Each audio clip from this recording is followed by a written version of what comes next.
Baitul Maqdis ke Mekah ini adalah merupakan satu fitnah, merupakan satu batu ujian, batu ikhtibar yang Allah Subhanahu wa taala nak uji pengikut Nabi kita Muhammad sallallahu alaihi wasallam. Kalau di Mekah dulu, waktu berlakunya Isra dan Mi'raj, Allah taala telah uji satu sekali lagi, iaitulah bila berlaku peristiwa Mi'raj, ada orang yang lemah iman. Ada orang yang serah tak senang hati. Ya Allah, kau dah lagu mana pergi ke Baitul Maqdis, klik malam tu ni bukan senang cerita ni. Bukannya ada boleh buat-buat. Lagu mana nak pergi, orang lain pergi boleh-boleh, tiba-tiba dia klik satu malam yang sama. Ada orang yang berpaling tak ada. Duduk setahun setengah di Madinah, sekali lagi Allah Ta'ala uji iman orang-orang yang lemah. Orang-orang yang lemah iman, dia berpaling. Dia kata Muhammad, terutamanya orang-orang Yahudi yang lemah iman, yang masuk dalam sufuf Islam, masuk dia tu kadang-kadang masuk sungguh. Setengah tu masuk nak cari isu ya, bukan nak masuk semati, nak kelis setara mana kekuatan Islam. Tapi bila berlaku peristiwa tu kaki belak, dia kata tak boleh ikut dah. Mana berlaku rombongan yang berpaling tak ada, tak saya ikut Islam. Allah Ta'ala akan sentiasa uji hamba-hamba dia yang mengikut Islam. Daripada zaman Nabi dulu hingga Nabi Muhammad sallallahu alaihi wasallam, sehinggalah zaman kita sekarang ini pun akan sentiasa ada ujian-ujian yang Allah Ta'ala buat nak tengok setara mana pengikut umat Islam ini tegak berdiri, istiqamah di atas perjuangan. Jadi sebahagian masyarakat bila timbul isu, mula nak lari. Allah, dia kata buat kerja juga lagu ni kuat kita. Tak tahu lagi betul ke tak betul. Tak tahu lagi peristiwa isu yang dibawa ini benar ataupun tidak. Betul ke salah oleh orang Islam ataupun tidak salah. Tapi kita sudah rasa lemah. Ini salah satu ujian. Ujian yang lain lagi, banyak lagi. Allah Ta'ala bagi ujian dari segi sudut keuangan. Allah Ta'ala bagi ujian dari sudut perjuangan. Dalam perjuangan ini penuh dengan ujian-ujian yang mesti kita lalui, yang mesti kita hadapi. Kita tidak boleh terima dengan mudah saja. Itu yang kedua. Yang pertama tadi, Allah Ta'ala bagi dalam peristiwa ini jawapan supaya nak jawab pada isu. Yang kedua, Allah Subhanahu Wa Taala buat satu ujian nak tengok hak mana pegang sungguh dengan Islam dan hak mana yang main-main saja masuk Islam. Yang ketiga, dalam peristiwa yang besar ini yang bertiga, iaitulah orang Islam sendiri. Nak tengok betapa bersatu hatinya orang Islam. Allah Ta'ala nak gambarkan kepada kita bagaimana orang Islam ini sendiri berkasih sayang sama-sama dia. Tapi kalau kita sama-sama Islam, kita belaga. Sama-sama Islam, kita duk baloh. Kerana benda-benda isu yang kecil, kita belaga sama sendiri. Kerana isu apa-apa saja, kita berjaga Islam. Walaupun kita tahu orang ni baik, orang ni betul, orang ni apa, tapi kita masih lagi berkokeh sama sendiri, maka ini masih ada lagi diri kita hikdan.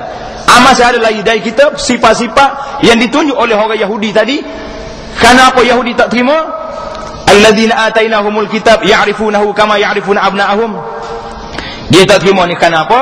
Kerana hasadan min 'indi anfusihim. Kerana ada sifat dengki dalam diri mereka, maka mereka tak terima apa yang dibawa oleh Nabi kita Muhammad sallallahu alaihi wasallam. Tapi orang Islam tak. Bila berlaku pertukaran kiblat dari Baitul Maqdis ke Mekah, mereka ini kata Abdullah bin Abbas radhiyallahu taala anhuma, dia pergi lalu jumpa dengan Nabi. Dia kata, ya Rasulullah, kaifa bi ikhwani alladhina matu wa hum yusallun ila Baitul Maqdis. Dia kata, ya Rasulullah, lagu mana kita ni? Ni belah bulan dah kita duk mengadap ke Baitul Maqdis. Sudah ada di kalangan orang Islam sendiri hak meninggal dunia, hak mati dah, tapi dia mayang mengadap Baitul Maqdis. Betul ke tak betul mayang dia tu lagu mana Rasulullah? Anak ayatnya sayangnya orang Islam kepada sahabat-sahabat dia. Tanya khabar lalu, lagu mana mayang orang ni belah bulan lagu mana? Bila soalan ini mari kepada Rasulullah sallallahu alaihi wasallam, fa anzalallah, Allah Subhanahu wa taala waktu ayat Quran mari, wa ma kana Allahu liyudhi'a imanakum innallaha bin-nasi laraufur rahim. Allah Taala mari jawab, ya Rasulullah, bagi tahu pada orang beriman tak usah pusing. Bagi tahu pada orang beriman jangan duka cita walaupun berlaku peristiwa ini tukar kiblat. Allah Taala tidak sia-siakan salat yang telah dilakukan ke arah Baitul Maqdis selama 16 bulan walaupun dia telah mati. Tak jadi masalah. Ini adalah ujian Allah pada kamu. Sehingga sahabat-sahabat beritahu, Setelah berlakunya peristiwa tersebut, sahabatnya semaya dengan Nabi sallallahu alaihi wasallam tukar kiblat, dia balik kapal dia tengok, kapal dia ngadaklah kena lagi. Ngadaklah ke arah Baitul Maqdis. Dia bersumpah, dia kata, orang tengah semaya. Kami wallahi telah semaya dengan Nabi Muhammad sallallahu alaihi wasallam ngadak ke Mekah. Sahabat-sahabat ni bila dengar sahabat dia mai royak lagu ni peristiwa bahwasanya Allah Taala telah turunkan wahyu pada Nabi Muhammad sallallahu alaihi wasallam tengah duk semaya, pusing daripada Baitul Maqdis ke Mekah Al-Mukarramah. Tak tangguh dah. Pasal itulah Allah Taala sebut dalam Al-Quran, wa ma kana lil mu'minin wala mu'minatin idza qadallahu wa rasuluhu an yakuna amran wa rasuluhu, apabila Allah Ta'ala dan Rasulnya telah putuskan satu pekerjaan, dia tak putus, tak orang panggil tak keluk-keluk dah. Bila turunnya ayat hijab kepada Nabi sallallahu alaihi wasallam, orang perempuan pakat tarik kain tabir, kain tuduh, pakat tutup kepala belakang.